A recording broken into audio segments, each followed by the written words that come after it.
Hey guys, it's Ted Bogert. We're back with the Ted Show. I am super excited to have Adam Lowery on the show.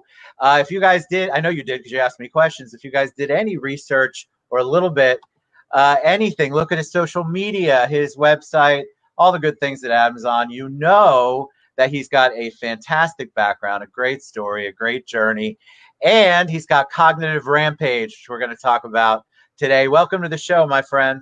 Now, Ted, thanks for having me, man. You're too kind, brother. You are too Uh, kind. Look, man, yeah, I'm just reading what I read. I'm repeating what I read.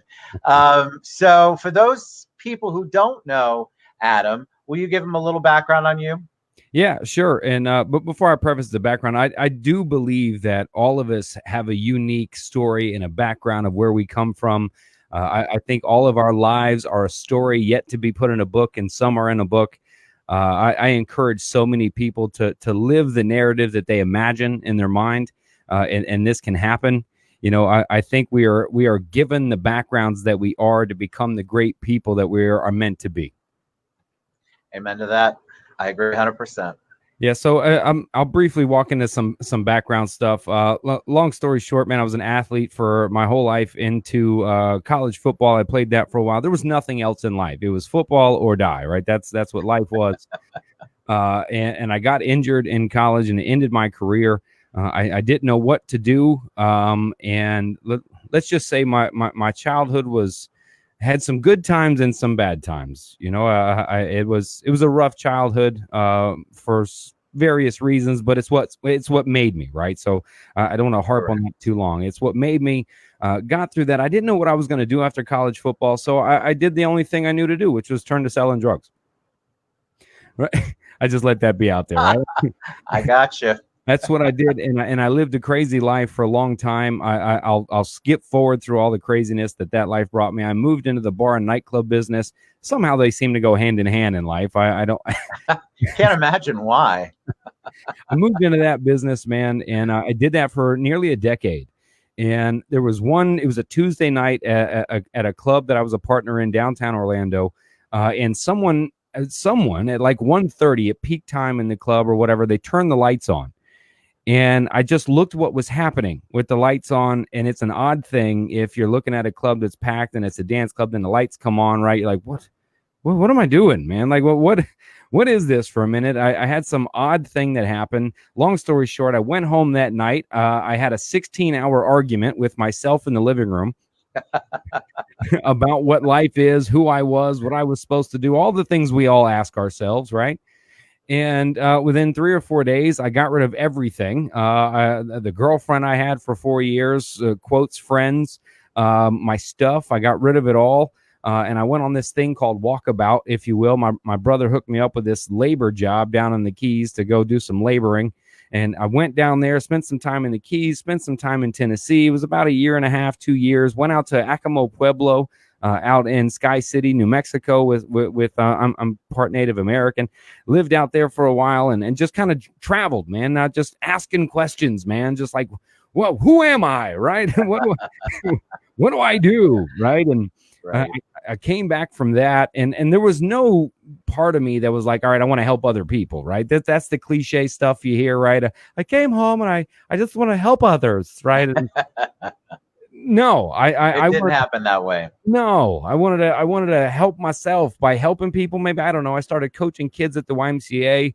A friend of mine invited me to give my first talk ever at my old middle school to the athletes. And I was like, dude, I studied on what I was going to talk about like it was the SAT, man. Like, these are like seventh graders. You know what I mean? I got like 10 minutes, and I studied for hours to give this talk. I gave that talk, and something just kind of led me to become a mental health counselor. So I went back to school for that, and I was never the grades kid, right? I was the athlete guy that just made B's to get by, and get into college. I wasn't that guy, but by golly, I swear to God, I went and got my master's in mental health. I made one B, the rest A's, right? I'm proud of that. That's And amazing. yeah, it was fun, and I got through it, man. And I ended up treating people with addiction for a couple years down in South Florida. I was into it, but the world of treatment wasn't what I hoped. I had walked into this world like we're here to help everybody, right? And do the Right. scientific approaches and offer what we can. No. It's ran by based insurance companies, the non-scientific. I want to get into it, right? If It's people are true. interested on how I really feel, just tune in the podcast on iTunes. We're almost 270 episodes in. You're killing it on the podcast. It's amazing. Dude, Really. I go off, man. And so something had to be done, right? So I started speaking out against it. I wound up on the Joe Rogan Experience podcast when I was out in LA. That was a wild blessing and a wild night how I met Joe, and he put me on the podcast. And I kid you not, Ted, not a few hours after I got off the Joe Rogan podcast, I was fired from both of my therapy jobs. Why? Both. I outed the system, man. Like I just Oh, I gosh. put How it did out. they fire you? What was their technical term? Did you have a what is it, a morals clause? No, one of them called me and said, "Well, we had some issues with the application and the processing." I'm like, "I've been working here for 2 months, man. Like, come on, man." And they let me go. And honestly, after they did, that was the best thing that could have happened because I was like, "Okay, this is what we're gonna do. I'm gonna turn this up a notch." And then then the Cognitive Rampage was born from there. It was So I born. have questions before we get to Cognitive Rampage for you. Sure. Go ahead. You talk about, I read enough to know we have a very similar childhood experience from what I have read on you and what you alluded to. Were you in a healthy place when you became a mental health counselor? Had you dealt with all of your demons up to that point, all of your past?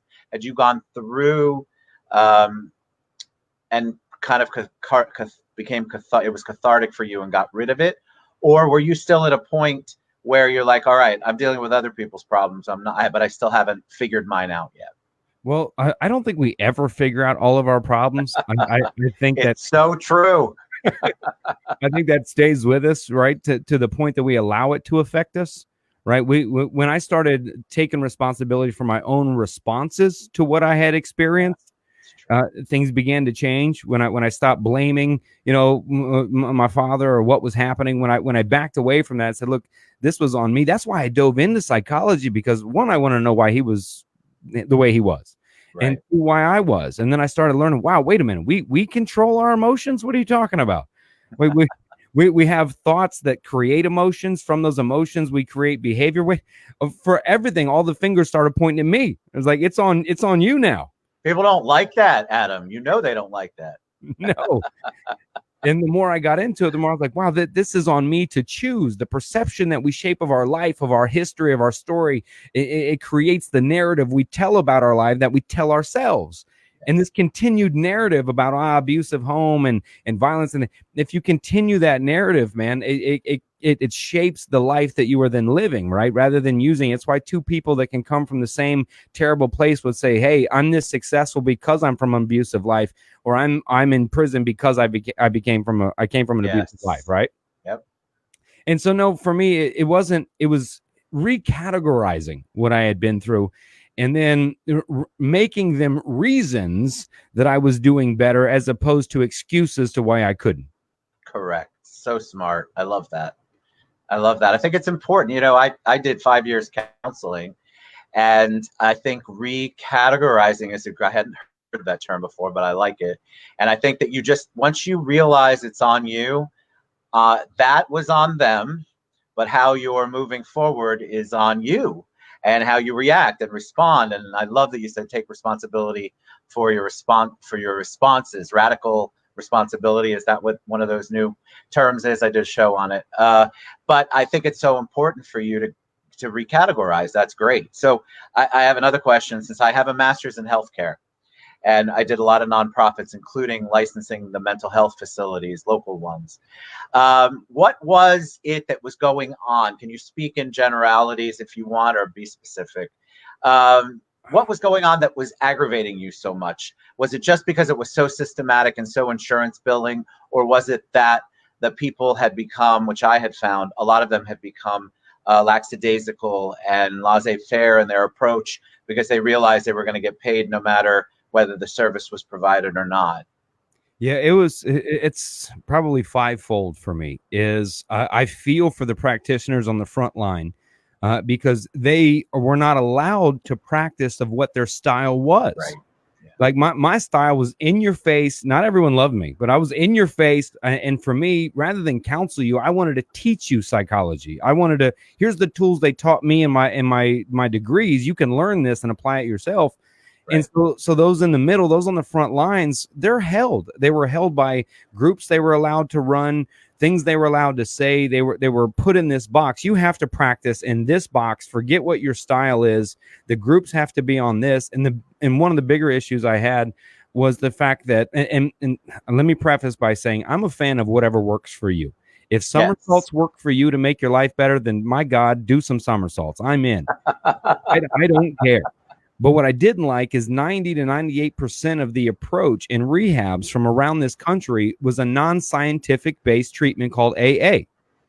And AA has helped thousands of people, millions of people. I'm a fan if it works for you. But when it's 90% of the approach and there's no scientific basis backing that I had problems with. And I'm going, there wasn't even an AA class in my degree. Wow. Yet we didn't take a class on here's AA and NA. We didn't cover that. And this was the main approach. And the other approach I didn't like was trading drugs for drugs. You're coming in to get off street drugs, but here, take our drugs. And then some of those psychiatrists that do the diagnosing, they were caught up in a bad place because they know insurance companies were going to kick the patient out the minute they didn't belong there. The minute insurance qualified them for no longer inpatient, they were out. So a psychiatrist is dropping on 5, 6 diagnoses to these people, trying to keep them in there, right? They're trying to do them good. But then then the patient, the client, I like saying the person, then the person believes these multiple diagnoses that they are that, and then they allow the symptomatic diagnosis to thus define who they are, right? They become defined by their symptoms. I am an addict, right? That drove me nuts, right? You're being affected by depression. You're not an addict, right? You're not your symptoms. Ted, I love that thought process. Yeah, you're not your symptoms. That's good. Don't say I am headache. Right? No, we don't. I have a headache. I'm being affected by a headache. We don't walk around and say I am a headache, right? But yet I am depressed, right? I am anxious. I am bipolar. I am an addict, right? And then the loose ends of the diagnosis were driving me nuts. People didn't meet the criteria for these diagnoses, but yet they got to give them the pills that meet the diagnosis, right? And oh my God. And so they have to up the diagnosis. Yeah, it's a vicious, horrible cycle that the majority of people who practice are amazing, but their hands, when I tell you their hands are tied, I'm preaching to the choir with you. Their hands are so tied that they're not actually able to provide a lot of times the real service that people need, and they're edging things into the diagnosis that are only there so that it meets the whatever number on the insurance code. It's very frustrating. So you get to a point where you're like, I've had enough. And is this where Cognitive Rampage was born? Yep, that's where it was born. It was born when I had enough. I've been fired, and I'm like, okay, that's it. We're gonna out everybody. I'm telling you, this treatment, this is over. It's done. You're not gonna get away with it. I quit. Once I quit my other job, I was quit. Then they rehired me because I was a decent therapist, and they brought me back. And then they fired me after I was gone. But the guy told me to discharge my patient to a tree. Yeah, to a tree. It's a homeless shelter pickup in Miami, and discharge him to a tree, because his insurance days were out. Wow. And I'm going, he's not ready. We can't do that. That was my first fall. These are the things that were happening, and true too. The treatment itself, right? People just go, well, they're going to rehab for 30 days, 60 days, they'll be okay. I'm not a big fan of this, because there's a thing that I believe called over-treatment. That if I'm a hammer, right, I'm a therapist and a psychiatrist. If I'm that, I'm looking for the nail. I will accidentally create things in your life that created, quotes, trauma, right? So I can build up traumas in your life accidentally. I'm just trying to help. But if I'm a hammer and I'm a psychiatrist and you need a diagnosis, or I'm a therapist and I have to write notes that match the diagnosis that you've been given, I will bring stuff up that wasn't even a thing for you. I will make them things that we call them unconscious ideals or unconscious trauma, right? And we bring this to the forefront, and then people stay in treatment for years and years and years. And I believe there's a thing called over-treatment, where now you are just zoned in, where you're now just an addict or you're just somebody in therapy, period. Therapy is not always the answer. Right. And that's where I get crap from the other side too, because you can over therapize people, right? You can go too far, and where it's like, hey man, just back out of the terms for a minute, back out of the diagnosis for a minute. Sometimes I don't even think we should have been telling our people their diagnosis, because then you have you have self-fulfilling prophecies, right? I am the diagnosis. I've seen it. I know. I've absolutely seen it. I think if you put that idea in, sometimes it brings the sense of relief, because then there's a label for it. There's something they can Google and it says, all right, this is you.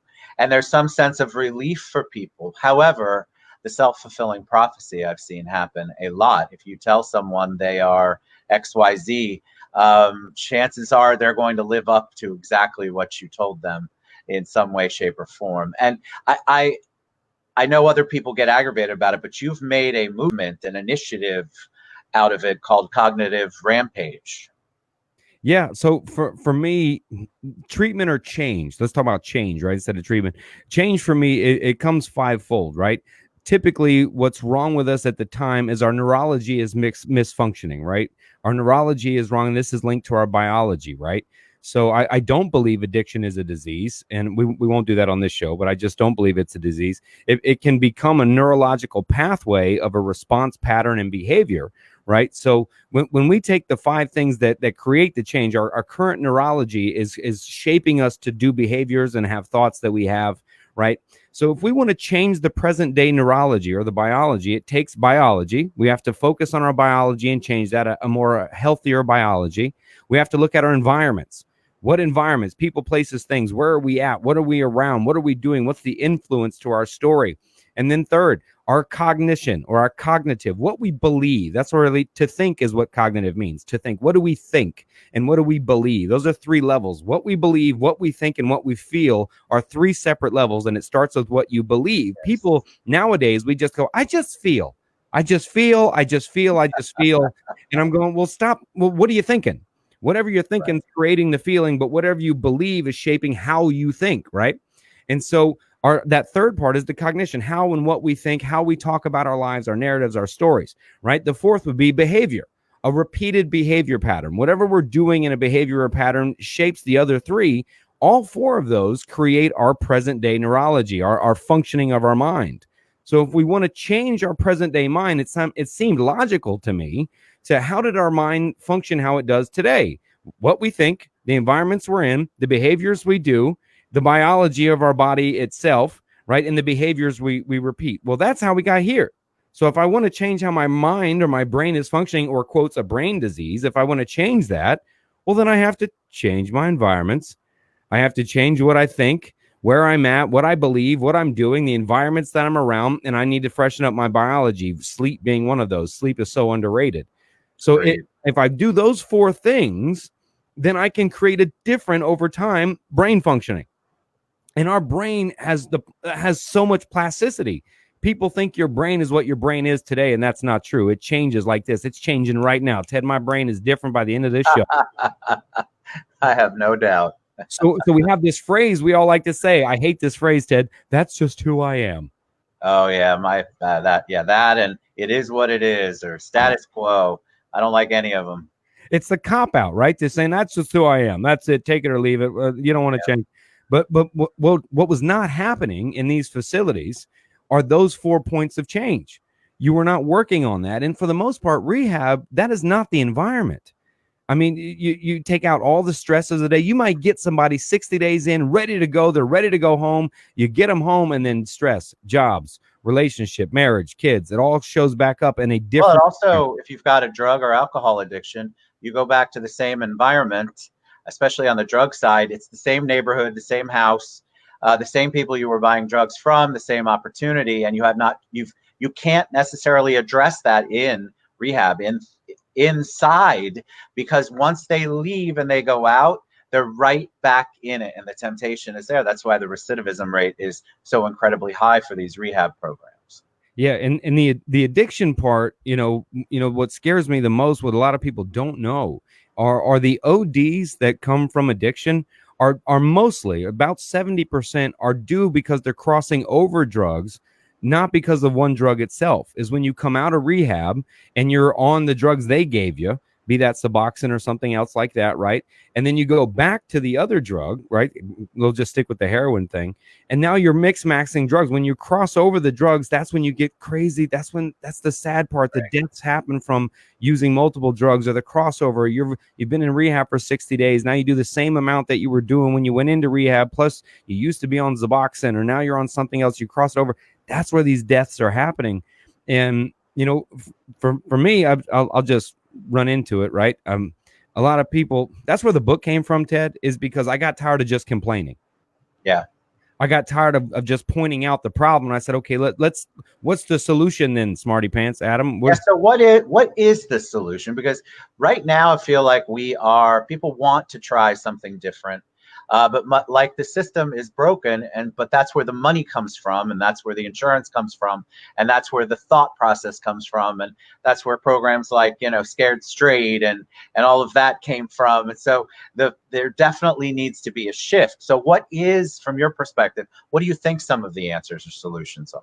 So I'll start on a micro level, right? So for me, I wanted to write a book that was an answer to people. Now, I wish I could say I was a smart guy that came up with this whole thing, but it's not. In psychology, mental health, and treatment, even in medical, we build on the shoulders of giants. We stand on the shoulders of giants, right, that come before us. So for me, to come up with the original idea, I tried, but I ended up putting together a bunch of different theorists from all over, from behavioralists, cognitive practitioners, environmental practitioners, all these practitioners, down to some philosophers from back in the day, and tried to put together a self-application that encompassed those 5 phases of change that I talked about that you could apply to yourself. And I ended up coining a new theory in treatment called trans-rational structure behavior theory. But you can't sell a book titled that at all. So the cognitive rampage became you cannot. Right. A thinking rampage is what it really means, right? A thinking rampage. And to really quote what it really means, right, is the idea is cultivating happiness through a passionate pursuit of life optimization, an enthusiastically persistent search for competence in mind, body, and belief, while building an optimistically rational life philosophy and living and growing a purposeful structure. That is the definition of living your cognitive rampage. I love that definition. Some people commented, and I thought it was interesting. They're like, Rampage, Ted, because Rampage has such a almost like an angry, out of control kind of connotation to it. However, you're talking about being so in touch with that you get outside of yourself and you think differently, like you're talking about. Real quick, Spence says, Adams, do you know Spence? Spence with Central Care Mission. He says he's knocking it out of the park. Central Care Mission is a neuroscientific approach coupled with cognitive behavioral benchmarks. So that, to me, has always been the future. The future of treatment and mental health is a neuro-based treatment mixed with some cognitive behavioral aspects. That is the future of treatment in my mind. That has always been the future. The answers lie in the brain and the functioning of the brain, how we maybe can manipulate that. How do we do that, right? But it's our behaviors that shape all that. I 100% agree. The rampage part, Ted, to go back, the thinking rampage is they're contradictory, right? Because if I'm in a rampage, I'm out of control, I'm losing it. But if I have a thinking rampage, I'm purposefully meaning to question my own BS. Yeah. All of the things that I believe about my life, everything, I call them the core beliefs in my book, right? So the basis of all that you think and how you think come from 3 core beliefs. What you believe about self, others, and the world. Right. These are the 3 beliefs. So whether you like the Miami Dolphins or you like eggplant, all stem from these 3 beliefs. Right. So if one of those beliefs is negative or pessimistic in a way, then how might I think or what I might think about other things. Right. And so most of us don't know what we believe about the world. Agreed. Oh, my God. We have no idea. None. We don't. And so the rampage part is question yourself in a thinking rampage till you drive yourself insane. Why do I believe that? Why do I think that that's my life? Why do I believe that about myself, others, in the world? Well, why do that? Why do that? Why do that? Well, this answer, why do that? Right. And at first I ask people, can you tap into the idea when I ask people, is there truth in the world? Right. It's a trick question. It's a setup. people are like, well, yeah, there is, there isn't, I don't know. And so I use the roller coaster example, right? If you ride a roller coaster, Ted, and you tell me it's not scary, I ride it, says the scariest ride of my life. Who's telling the truth? Right. So the truth, Completely different. it's the perception, right? So when we Yep. can grab a hold of the truths that we believe with all of our hearts, we believe it must be that, right? As Albert Ellis says, masturbation. It must be that. I must be this person. When we grab on to our experiences and define them as truth in our lives, even though we know truth is a mere perception, right? The one that made it out of this place because he was abused, the one that didn't because he was abused, right? When we realize that we grasp that in our own mind, that change is merely willing to question our own beliefs and thoughts, how we think, what we think, and that we can change that at the moment we decide. And anyone can think about their lives when they had a decision they had to make that was tough. I always say depression and anxiety, it lives in a place called toil. Once you make the decision, you're out of the toil and dealing with the fallout of the decisions, you move forward. But most of us are not willing to turn the question on ourselves and go, why do I believe that I must be this way, that it must be my dad's fault, it must be my family, the environment, my boss, my wife, my husband, my kid, it must be the disease's fault, it must be all of these things. But when we can do that, we can begin to shape a new narrative. Now, that's not the end all be all, because remember, there's 5 phases. That's just the cognitive part. Right. That's just the what we believe and think. Now, you can change what you think all you want to, but if you don't change your environments, your behaviors, work on your biology to change your neurology, good luck with that. Right. It's funny because I think people take it's no matter what you're doing to improve your life and to get to the bottom of things, people want to take a little snippet. So they're going to find one of those 5 that makes the sense to them, and they'll go, all right, I tried this, it didn't work. But you didn't do the other 4, or you didn't address the other 4. Or in reality, nobody wants to be challenged on why they think the way they think. I'm sure you've done this because I can tell you're that type of person too. Sometimes I'll just ask people, why do you think that way? That will start an argument so fast, and I don't do it to be that. It's just I'm amazed sometimes what comes out of people's mouths, and I want to know the why. Like, why do you think that? Why would you ever think that? Let alone say it. But why is that part of who you are? People don't like it, but I swear if they just did a little bit of intrinsic work, a little internal work, it would get them so far. And that's what you're talking about. Really address you. You have to figure out you. Yeah, you do. I mean, I talk about principles of change. You roughed over a couple of them. H equals C is one of my principles. Humility equals competence. The B to B principle, that belief equals thoughts. Thoughts create feelings. Feelings predict behavior. So B to B principle is one of those. And the core belief principles on top of that. So there's some beliefs that I use in there to help you try to examine that. And we have to be humble enough to question ourselves to gain self-competence. The other one is the CCE principle, that competence to confidence equals enthusiasm. It's not happiness you're after, it's enthusiasm. So if we can be enthusiastic about our own lives and questioning that, if we can get competent about ourselves, we can be self-confident in ourselves. That can lead to an enthusiastic self. But in order to get self-competent, you got to be able to go, why do I, every time I go, why do I think that so much?